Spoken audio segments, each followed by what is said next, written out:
gonɗa ko caggal leydi aɗa yiɗi leydi galle walla ni gollade e Sénégal Global Invest SK bismimama jeegu tereji jogiiɗi kayitaji laaɓɗi galleji moƴƴi biroji juutɗi nokkuji demateeɗi Global Invest SK ina waɗa hen ko weɗɗa luugol galleji e nokkuji joɗɗi ko gollal ngal Global Invest SK seedana Global Invest SK ko wallude e wallodirde e ɗanniyankoɓe no koɗiri eno ɓamtori e Sénégal kala jiɗɗo hebde hen nokku Global Invest SK wi wodat ko nanuɗa e ngalu ko heddi ko aɗa yoɓira seeɗa seeɗa ha nde gasnuɗa keɓa nokkuma kala jiɗɗo jokkodirde e mabɓe yo noddu e 00221 78 457 05 50 Global Invest SK ha yo jam ari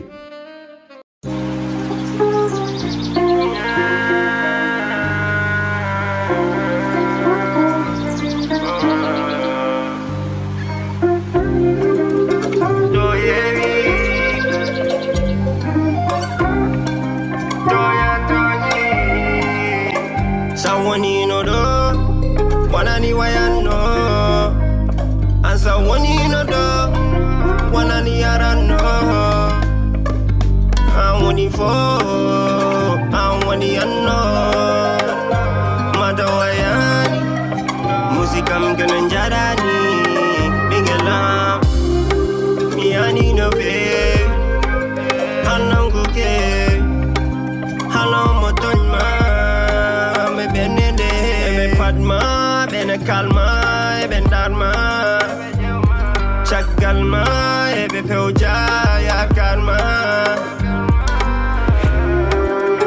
Do yewi, do ya toni. Je t'aime à la folie, Fomani anani, olgo kebi.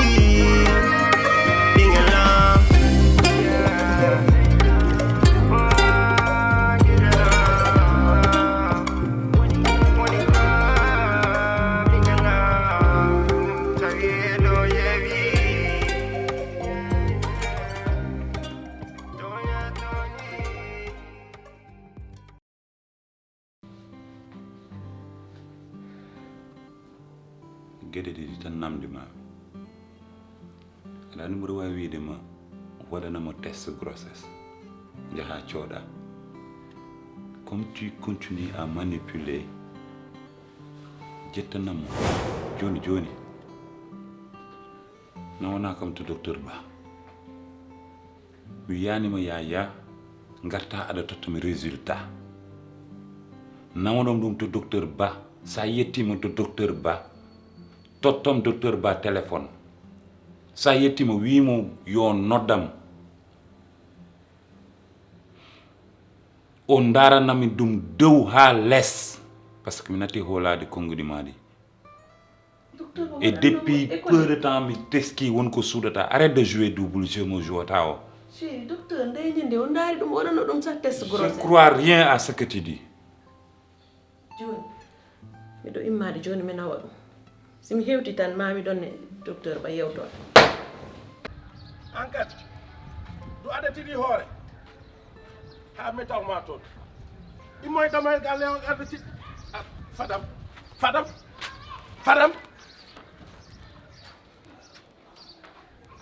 ar jooɗo argay an wopputidde hoore an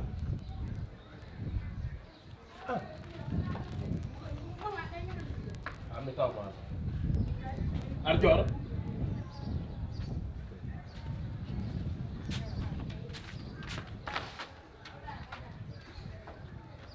an ala nof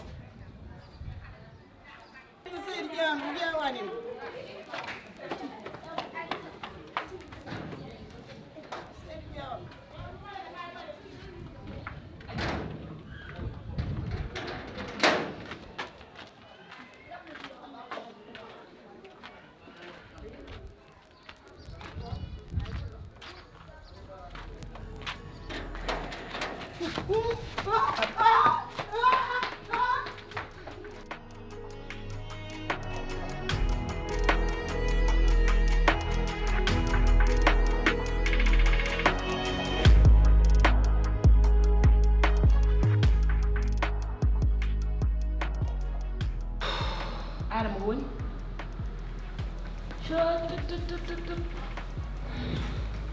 jaakude tan bone waɗi bone aram war seesi an aram aɗa wawi ƴettude ko wona probléme tan mbaɗa ɗum probléme war seesi ni mbattani billahi horam ndeno Moussa hay tension dilli kadi billahi andat men dañi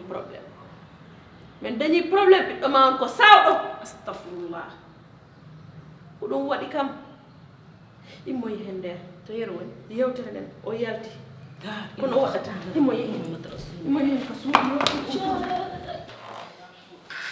naat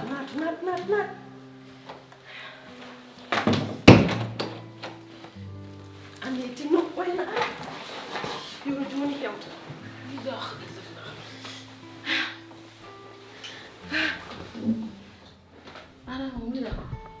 yoro ko indolam yomi yahu ke clinique pour la deuxième fois simi yeehi mi tottamo téléphone gynécologue on docteur Ba to mi waɗata honno mi waɗata mi anda no mi waɗa mi suuɗatno ɗum yoro himo inna kam o ko sawɗo minimo woppu ko wolata wona sawɗo ko nawnaji debbo ko rabuji ala komi wonnade yoro joni noon sittini heɓi confirmation par le gynécologue kono mi waɗata Aïcha dewgal am yakkuto feere am bonat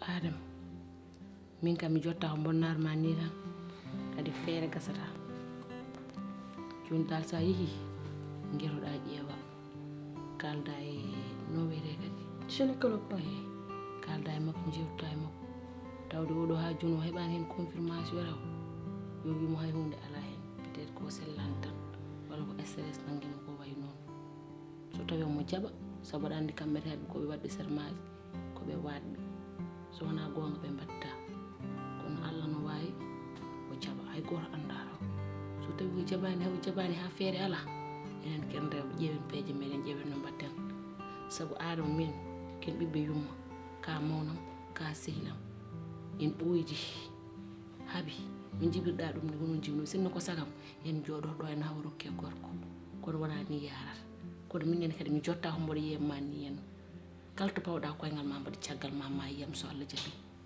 ɗum hoɗen hen ƴeewen peeje meɗen enen kadi ƴeewen no mbatten Aïcha en mbawi ittude hen ɗum saabu ɗum ɗo kam mi yafa o ɗum wallahi ala komi haalatama sina mi accete tan e Allah abu ɗum gotum ala komi wallahi ala komi fawa ɗo Allah yoɓe décourage dal gartira haqqille ma saabu ɗum ɗo o hakkille tan hokkat ma peeje kono sa jooɗima ɗo andena jiibima walla heeɓi estérusi anda holto ndewaten peeje keɓata min kay simi yanani tension sah mi ƴetta Allah ko moƴƴo gacce warat dimo massa gacce warat dimo en muusi kono massa minen fof men jomba men woni sukaɓe Allah ko moƴƴo kañum gaccini kam yimɓe yiɗani kam ha gayni ɗum waɗi kam no mbiruno mami ni tan sukaɓe joni kam ko ni tan anehata ha tampa anda hoɓe cakkitto saabu mon fof e jikku muɗum yo Allah suuren tan ko heddi hen ko so ɗum ɓenni kadi sinno ko sagam ko faati gueɗe Binta pawaɗa saabu annene ka ɗaniɗo seeɗa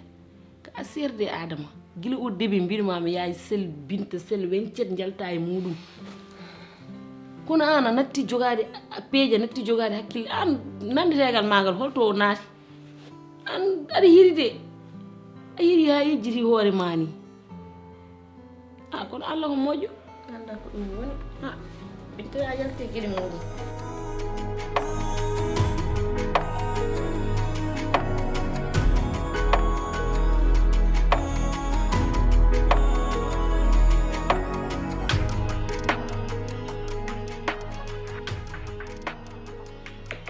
Docteur Ba.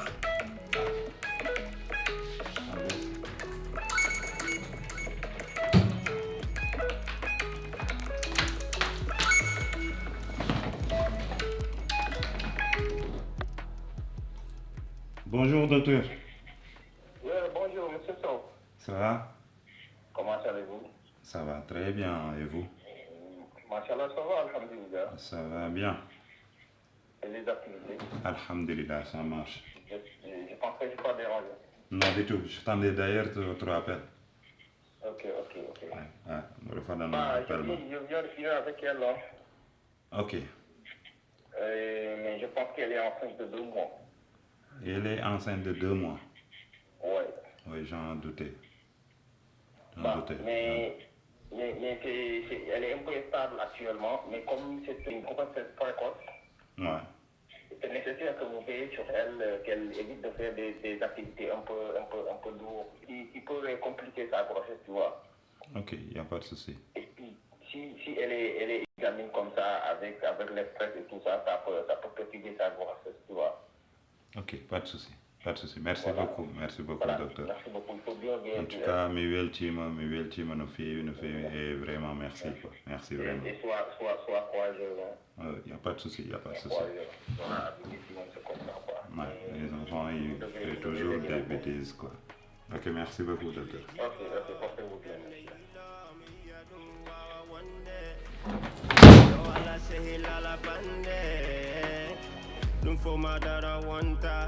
Mande danja nde ɓerne bonde wona hunde fo fonda andren han ma wontude fonde ɗum ɗo fo a haali sinno sago famino jiyagiɗo wonta ha sido wanma jatayrande hito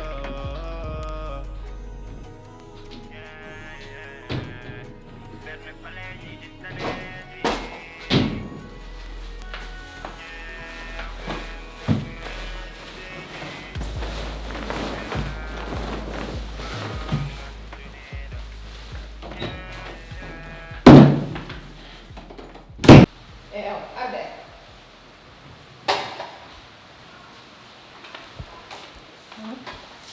Aissata an kam gorgol ma kam joni ma ɗon natti tikkude ko mbalta toon ko gar joni mi natti yiide mo tikka hay so fini subaka joni no ƴufnatno guite gaɓule makko ɗe omo nawa yeeso makko no futuro ndungu ni mi natti yiide ɗum ko hollum heewi joni o natti tikkude de hanki o wiyam armi lela sere makko an anda o ko sukuña ko momana mawɗo o yaara lelɗa sere makko ko haalal ko de ala foto yettimo hen ɗum noon fof noon sa e moɗa ɗum ko pourtant wawde heɓde mi gati hankkadi miɗa andi so yi ho andi point faible am o sikkat mata so waɗi ɗum ɗon mi ƴewata feere wonde kono famani bamma kam joni ha hande o mata suurma to lelata seram waɗa jekki jekki tan mi yiyanima ɗon ni tawa ɗanima wonno ka ɓoccode sa lelima tan a ɗanima ko ɗanintoma awa jaggude e ɓutte makko he ganduɗa hay so yiiɗi ɓoccita tawa tan a fina ɓayɗan ko ka ɗo yiɗi ɓoci a wawa ɗum wat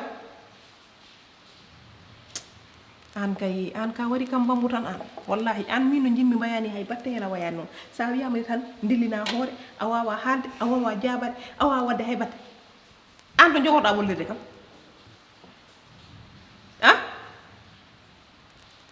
so wiyama ne wayno muɗɗo kaani cikkama wawa haalde tawaɗo ay fusde ɓuuro ngo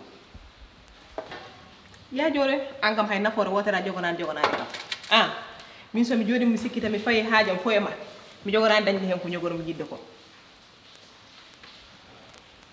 min noon miɗa andi ay feere kajja wino kam de il est temps komi immo gati o somi jooɗima ɗo o jogoro huude dow hoore mi ha modda te ala ko mbawmi hen mi jahami ha mi anda mi wawa ƴettude décision ça va être déjà trop tard te ɗum woni mi waɗantama ɓay noon kanko gueɗe makko ko leso watta ko guerre pacifique min mbaddata hakkude hankade e nder galle heɗo o waɗa less tan mi waɗa less joni noon min ƴewto min cakkitto ko mono fof ko wawi dañde hen fof anda ko ɗum dañi gati o no fuɗɗi wadde Aissata ni Aissata joni o change wona ni wayno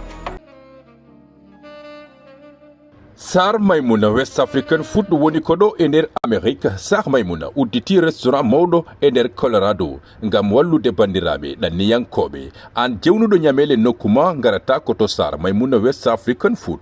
Omo waɗa ñiiri buna, ñiiri cengle, laccire haako, laru bettel, baasi, maaro e ko nandi hen. Hay ñamele tubakoɓe omo laaɓa konko Sar Maimouna. Jiɗɗo wawde ndefu ha no hanirta ni yo wat abonné e chaîne makko YouTube. Kala e mon jegiɗo inde, yange walla cérémonie jokkodir e Sar Maimouna. o walluma ha beltoɗa jiɗɗo yitude oɗo restaurant biteɗo Sar Maimouna West African Food adresse o ko 50 91 École Fax Avenue Denver Colorado 80 220 jiɗɗo jokkodirde e makko ha no hanirta ni noddir kon makko nan ɗon.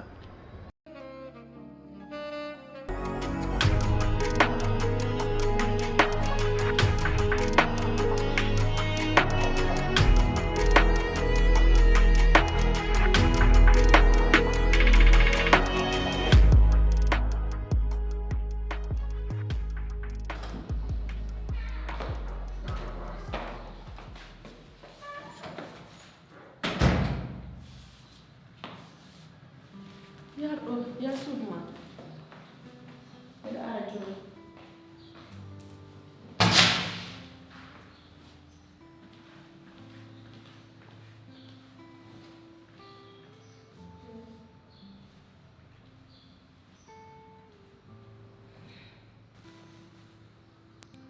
Docteur Ba noddi kam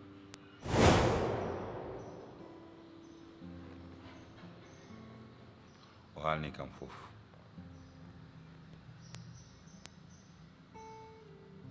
et je savais que aɗa anduno ɗum gila ko ɓooyi wi ta réaction no jarata no gartata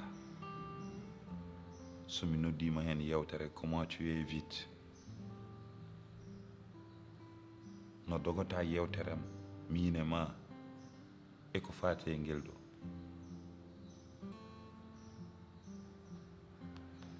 fof mi miijima ɗum et je sais très bien kada anduno fof et pourtant nde Binta yi danger o e nder galle o et pourtant elle a averti o haalino ɗum o nana yidodire kaari duttuɗa an a noddi Binta caggalam no yimɓe kirti ha après jana e dow makko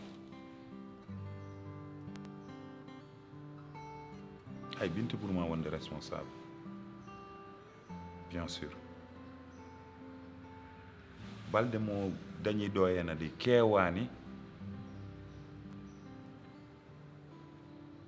o waɗi détecté danger e nder galle o o haali ɗum an duttuɗa jeddoɗa ɗum pour favoriser ça pour hol ɗum favoriser ɗum ɗo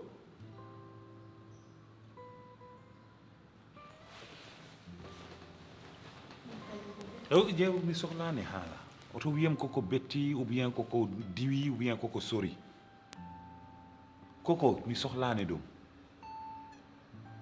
woni komi sohlani ɗo henna gueɗe ɗiɗi tan kalantumaɓe gueɗe ɗiɗi tan kalantumaɓe e mboɗo yiiri mbaɗa ɗum e hakkille ma no feewi no feewi no feewi 1 t'as trahi confiance à ma à 50%. À 50%. What faire non gila 50% kedde de jaltani. So yalti ko autre chose kala tede wana dum do.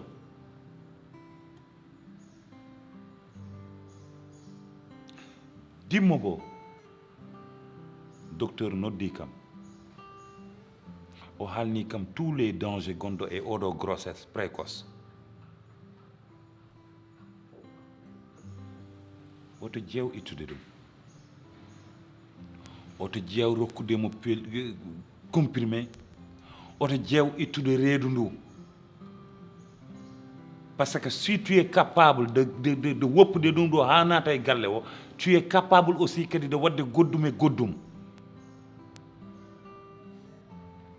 oto iw woppumo jibine aduna fof anda ka belsindiɗo ɓinguel ma ha ko dañi ko ɗum ne me dis pas Seydi je sais pas oɗo reedu mawo jibin ɗum ala ko kaldanma e makko par ce que ko cukalel ko potnode renede on ndenani ɗum ko potnode orienté de on mbaɗani ɗum orienté ko heewi woppu aduna o fof seeɗo ko heewi ko tooñi kam. Je sais pas de moment, je sais pas. Et on se yiti moy galle wo comme barawoma. Un point de trait. Ok, attends. Aduna.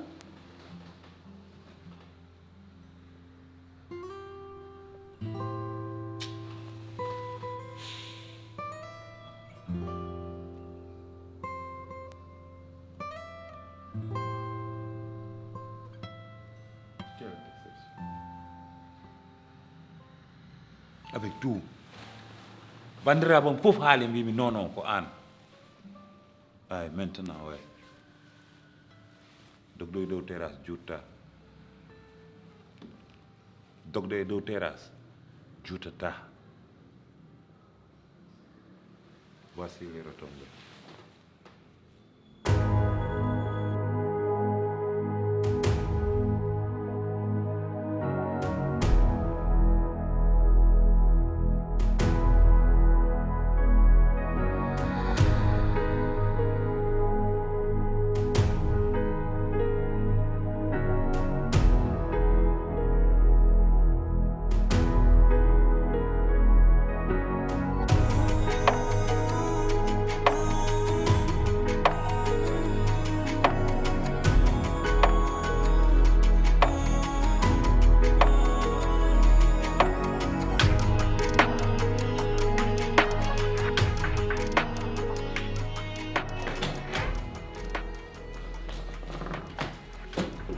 Assalamualaikum Ibu.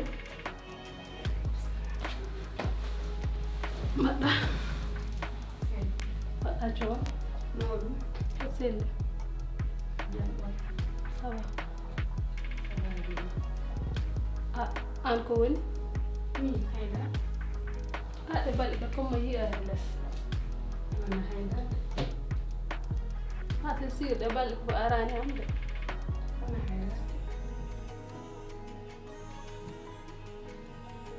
Hay diga kebi te bal fo mi yanim de ta arana le sa fidda non hay da kewa c'est sûr e hol mum a wayre dum na wayre dum na ande ko jam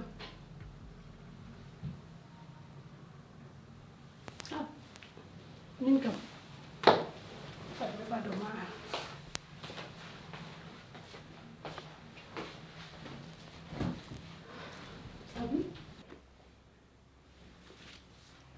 jam ɗum no wayri wonde ni ko kewi ko joni namdima mo mbiɗa wayri nande ko karal mami ko ɗum woodi de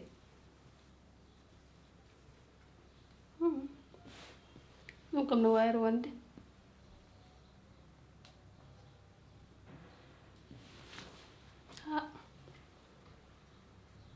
min de ɓinguel mi fosamo de e balɗe hay simin haaldama a rarta kam o kam mandi natti wonde haaɓi de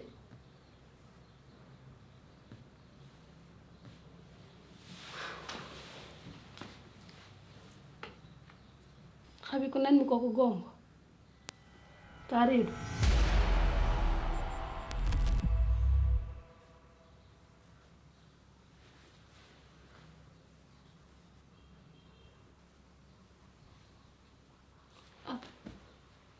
ko an kaldami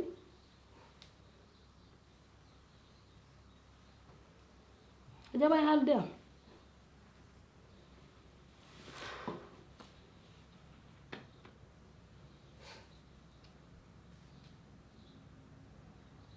a moƴƴi tawde a jaɓa e haalde am moƴƴi tawde guilna ha joni min haaldama a jaɓani kam noto moƴƴi mi yinnom wallu rek pour jakka reedu ndu tawi aɗa yiiɗi tawi a yiɗani nak moƴƴi mi yahi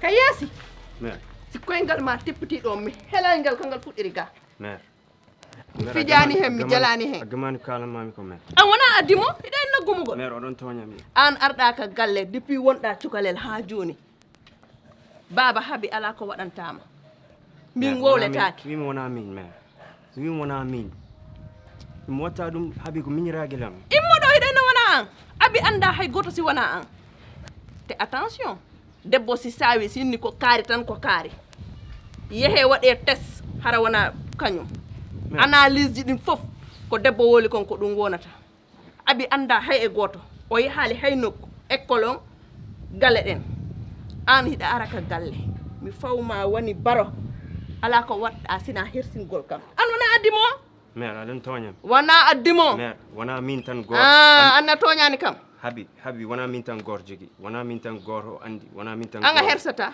wallahi an si a hersayno mère sa andino oɗon an si a hersayno a wowlata ɗum que ça soit la dernière fois hiɗa tippita ɗo koyngal dor mi wimi wona min a gamani wimi yaltu galle an si a tippiti goyngal mi ɗo mi toŋami hirsu cim ko ni tum waɗa toon si on ari e galle yimɓeɓe fawon e kine maɓɓe hiɗon waɗa trahir confiance maɓɓe ko ɗum waɗi sénégal welani joni kala mo hooliɗa fof kanko waɗatama trahir bande con si a tippiti ɗo koyngal mi noddata police mi soppete salopard